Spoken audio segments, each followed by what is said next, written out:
We got to start holding Jake Paul accountable for that. Not because he can't fight, because we know he can. Do you understand? Yeah, it wasn't the best. It wasn't the best fight. It just wasn't the best thing to watch, was it? Like, it was just, yeah, it weren't great. It looked like he got out of first gear. Jake Paul was just on pure survival mode from round 1 right through to round 6. I don't know if he's got a moral victory going 6 rounds. Maybe he has. People might give him credit for going 6 rounds. But he got in there and just survived. He just went in there and ran like a chicken from round 1 right through to round 6 when he got splattered. Stephen A. Smith mocked Jake Paul after his knockout defeat to Anthony Joshua, pushing back on the idea that surviving 6 rounds was some kind of achievement. Smith argued that Jake can't be treated as just a YouTuber anymore. He's spent years training in professional boxing camps with experienced coaches, which makes him a legitimate pro fighter. Because of that, Smith said Paul can't fall back on the influencer label when facing a true top-level boxer like Joshua. Professional boxing trainers for years. He takes the sport very seriously. Thank you. So let me ask you, that's the question I have, because great kid, great businessman, by the way, amazing. And I know how he does all this, the character and the persona. We keep saying that he doesn't want to be a boxer. He's not a boxer, but then Jake Paul is a boxer. Yeah, exactly. That's my point. Exactly. He's a boxer. He can fight. I respect it. So go in there against fighters. You should be climbing the ladder towards those other fighters and taking the sport seriously to the point where you're fighting Sam Jones offered a blunt reaction to Jake Paul's knockout defeat at the hands of Anthony Joshua. He dismissed the argument that the performance should be praised simply because Jake managed to stay in the fight for several rounds. Jones said the match was uncomfortable to watch, not due to brutality, but because it was so lopsided and technically awkward from a boxing perspective. He argued that courage alone doesn't turn an uneven matchup into a good fight. While Jones gave Jake credit for stepping into the ring, he emphasized that bravery without real competitiveness doesn't make for quality boxing. In his view, the fight lacked pace, meaningful exchanges, and any real threat to Joshua, which drained it of excitement. Jones also criticized fans for applauding Jake merely for lasting, saying that mindset lowers the bar for what professional boxing should be. He drew a clear line between enduring a fight and actually competing in one. Avoiding damage through movement, clinching, and disengaging may extend survival, he noted, but it doesn't reflect elite-level skill. From Jones's perspective, Jake spent much of the bout doing just that, staying defensive and evasive instead of actively creating offense. Anthony Joshua knocking out and breaking Jake Paul's jaw. Just talk to me right now about the fight itself and then we'll break it down. Bit of a crap fight, if we're all honest.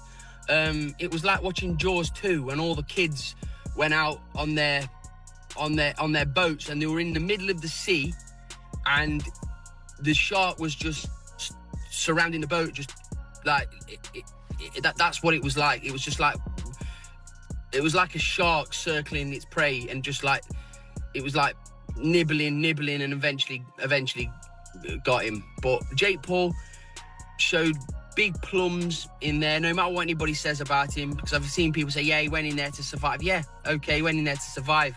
He's a guy that's been boxing a couple of years against a unified champion of the world who can really punch. Yeah, it wasn't the best. It wasn't the best fight. It just wasn't the best thing to watch, was it? Like it was just, yeah, it weren't great. I just want to see now Tyson Fury against Anthony Joshua. I think at the stages of their careers they're at, AJ and Tyson Fury, we don't need to see interim fights, Andrew. We don't need to see interim fights because they're just potential banana skins. We want to see two of the best heavyweights of this era going at it, and we need to see it next, not. Carl Froch offered one of the most severe critiques of the event, labeling the fight an embarrassment and questioning why Jake Paul received any praise at all. He argued that the reaction to the bout highlights a troubling trend in boxing, where popularity and online attention are starting to matter more than actual skill and achievement. From Froch's perspective, Jake failed to win rounds, failed to assert himself, and never posed a real threat to Anthony Joshua. Froch stressed that recognition in boxing should come from genuine competition, not simply from staying upright. He was particularly dismissive of the idea that lasting 6 rounds deserved credit when there was no clear effort to win the fight. In his view, what fans witnessed wasn't a true contest but a one-sided pursuit. He described Jake's strategy as focused on survival rather than calculated boxing. According to Frock, Joshua was forced to constantly press forward against an opponent who kept moving away, which made the fight look clumsy and unenjoyable. Frock argued that this approach should never be rewarded at the professional level.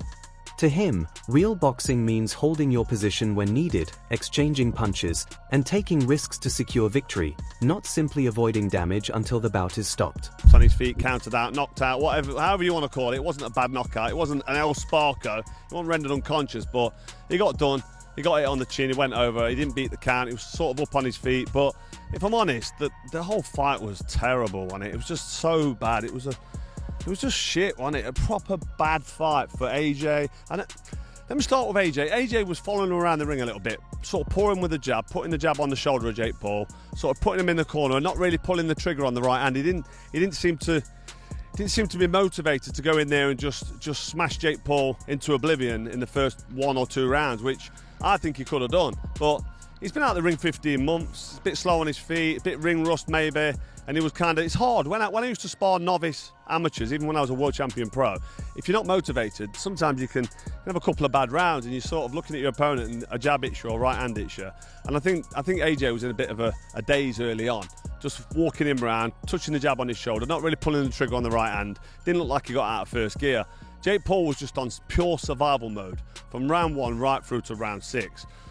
I don't know if he's got a moral victory going 6 rounds. Maybe he has. People might give him credit for going 6 rounds. But he got in there and just survived. He just went in there and ran like a chicken from round 1 right through to round 6 when he got splattered. And it's like, it's just, you can't really justify what he's done because this is supposed to be a professional sanctioned boxing match. And I think it brings the integrity of the sport down when somebody like AJ is a 2-time world champion, can't get in there and just completely dismiss somebody like Jake Paul, who I've said for ages can't fight. He's not a professional boxer. It's just AJ following him around, touching him to the shoulder. Round 1 came and went. Round 2 was much of the same, bit slow. I think AJ got caught with an overhand right at one stage, but sometimes when you're out in the rain, you're going to get wet. He was following him around, taking his eye off the ball, probably a bit undermotivated, thinking, what's this guy doing that's in front of me? Jake Paul was just running left to... True Geordie approached the situation from a wider angle, avoiding personal attacks and instead focusing on the bigger picture. He suggested that the fight revealed very little about Jake Paul's actual skill as a boxer. Although Jake showed resilience, the difference between him and Anthony Joshua was so vast that it made any real assessment impossible. In Geordie's view, the matchup was far too uneven to judge development or future potential.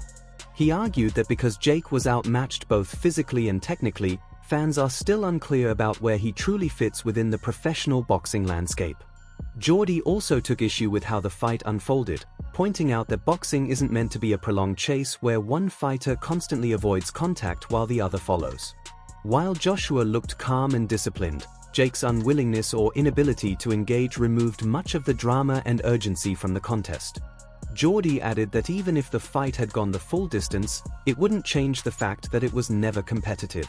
Ultimately, he believed the mismatch hurt Jake's credibility more than it helped his case as a serious boxer. And when one guy isn't wanting to engage, it's really hard to pin them down and hurt them because they're not basically contributing to the sport. We're supposed to be fighting each other, not, you running away from me and me having to run after you. And we've seen this before in other boxing matches. It just makes it a very difficult night for the guy who's trying to be the aggressor, especially when you've got a ring that big and the guy who you're fighting is much smaller and therefore can just get on his bike and run for as long as he can. Now, to be fair to Jake, he did land some shots. He didn't just run. But generally, the game plan was to run a lot, hold whenever he had to. He dropped his knees for a fucking takedown quite a lot. I thought it was quite ironic that when he's fighting MMA guys, he boxes them, but when he's fighting the boxer, he was going for the wrestling. And there was a lot of criticism for those tactics, right? Online, even the commentary. Duke McKenzie delivered a direct and measured take,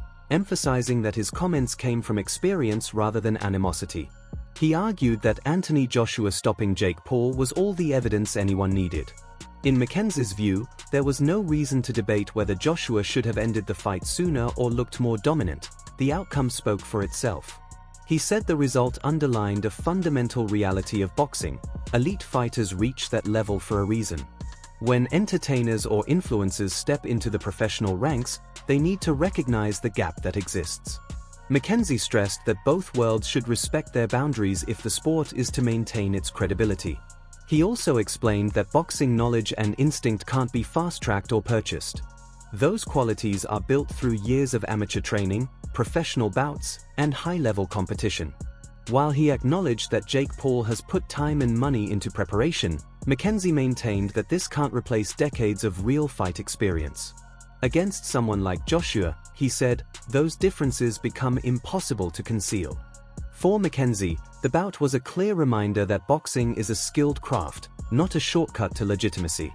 Reminded me of like when you got a fly on the windscreen and you're trying to swat it, and you're trying to swat it and you miss and you keep tapping, and then eventually, bang, you get it. That's exactly what that fight was. Jake Paul didn't get in there to win last night. He got in there to survive. And he didn't do a better job of surviving. He sold the fight brilliantly. That's what he is. He's a salesman. And he's a YouTuber, influencer, call him whatever you want. So from that perspective, he did his job, but he never got in there to win. He just got in there to got beat up. I'm glad Anthony Joshua done a number on him. This is why boxers are boxers, YouTubers, whatever they want to call themselves, influencers, they should stay in their lane and fight people that they're supposed to fight on their level. This guy was never on Anthony Joshua's level, and Joshua did what he needed to do, did what he had to do for the sake of boxing, and blow this guy out and just knock him out. What about the fact that Jake was able to land on him clean a couple of times? What did you make of that? Oh, listen, you can't get into the water without getting hit.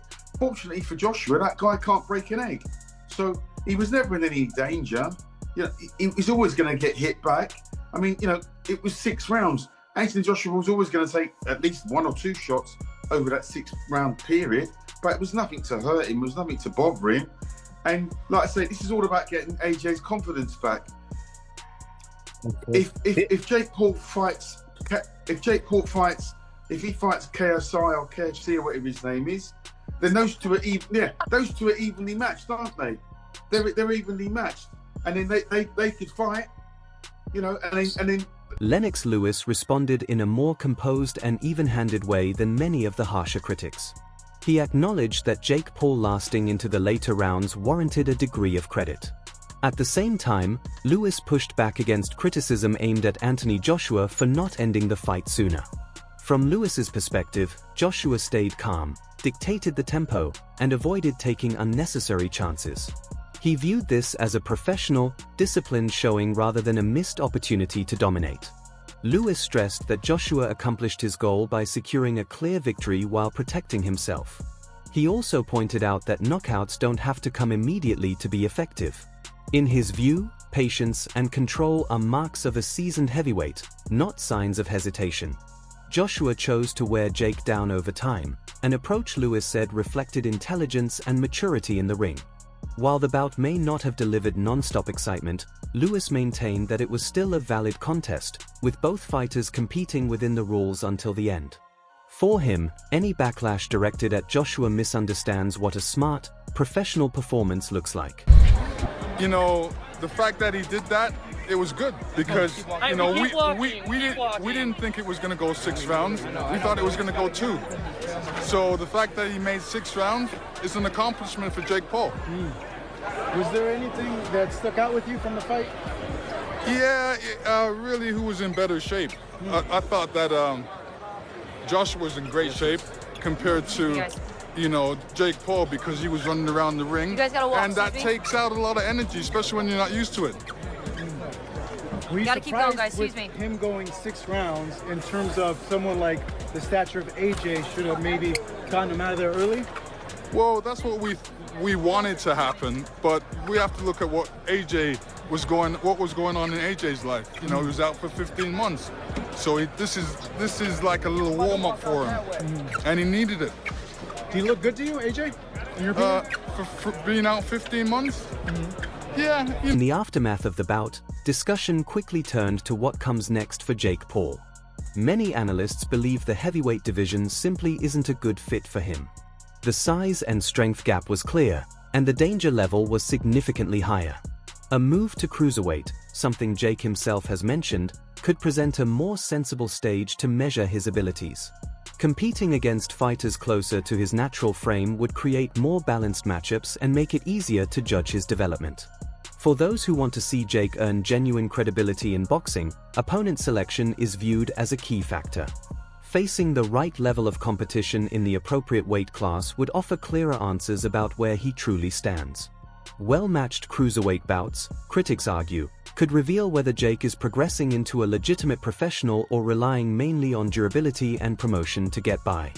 Without taking that step, questions about his true level are likely to remain unresolved. That is the kind of effort he gave. Now, I know it's not easy to fight a guy that's running away from you, and Jake Paul made a ring bigger. It was 22 by 22 as it's opposed huge to ring. When 20. I was looking at it, I'm like, holy shit, this ring's massive. I had said before the fight, I tweeted, I said, it was like a soccer field that they were, fighting in, right? Yeah. And, it's not easy to do that, but he just looked poor in there and like he didn't really care. And, you're being paid that much money and people are, I looked at tickets today just to see on their ticket map how many tickets were left and what it was like. And there was tickets being sold for $3,500. And then this is the kind of performance, if you're AJ, that you give when you're being paid $35 million and people are paying that much money to get in. I thought that was, the whole show was awful. Netflix ought to be embarrassed for putting that on, but that main event was just wow bad. What was your reaction when you saw Jake Paul's game plan, which was to kind of clinch up with AJ, but then he kept doing this weird thing. It was almost half a takedown where he would dive at his legs, right? He'd end up on the ground, and the referee just let it go on for the whole fight until he started getting hurt a little bit, and then he counted him as knockdowns. It was wild. Yeah, I thought Christopher Young officiated a terrible fight. I thought the only thing that he really did good in the fight was when he said the fans aren't paying to watch this crap, right? Yeah. Because he was right about that. But when, I thought he should have been warning Jake a lot during the fight, right? Jake's holding, Jake's grabbing the legs. I mean, Jake was flinging himself down, a number of times. And even that low blow, I don't want to say it wasn't a low blow that, because we couldn't tell where that knee went, but certainly there was no. Ariel Helwani shared a measured take that combined respect with caution. He said Jake Paul deserves credit for repeatedly putting himself in risky situations and testing his limits. At the same time, Helwani stressed that Anthony Joshua had to approach a fight like this carefully, as a more serious injury to Jake could have carried major consequences, both physically and for the reputation of the sport. Helwani argued that when proven champions step into the ring with crossover athletes, there is an added duty to prioritize safety. In his view, these matchups come with broader implications, making responsibility just as important as competition. Missing, and I thought that was getting to him a little bit. Do I think he was playing with his food? No, there were a couple times where he was going to the body, and I was like, why aren't you going to the head? What, like, the head is open. Upstairs is open. And I was surprised that he wasn't going there. But, any of this nonsense, script, bullshit. Like, if you subscribe to that notion, you're an absolute idiot. You're an absolute idiot. There was no reason for, first of all, you go to jail. Why would Netflix, the biggest streaming platform in the world, partake in anything like that? Just use your brain. And MVP, too much to lose. You go to jail. Federal effing prison. AJ, like, for what? For what? He doesn't need it. He doesn't need more money. It's great, but to risk this? No, look at what's going on with the gambling. No way. There's no way. My respect for Jake has grown. I know people don't like to give him credit. You fight amateur, influencer, pro boxing. You have my respect. I don't care what kind of fighter you are. I don't care how many wins you have. You step through those ropes. You have my respect. He lasted 6 rounds. Most didn't think he would. I think the line as far as how many rounds was 2.5. So clearly most people thought he would be out of there around that point. And I think a lot of people were going with the under. He had some moments. He had the antics. Obviously the takedowns and all that weren't great. but golly, I think he was tired. The ring was bigger, and everyone said that was going to benefit him, the 22 by 22 ring. But, cardio has been an issue for him. And so when you're circling and dancing, you're going to get tired. You're going to gas out. And I think that happened. Arms were down, and he was getting pinned. He was getting cornered, and he was getting, AJ was doing a great job, I think, of not letting That wraps up today's video. Thanks for watching, and we'll see you next time.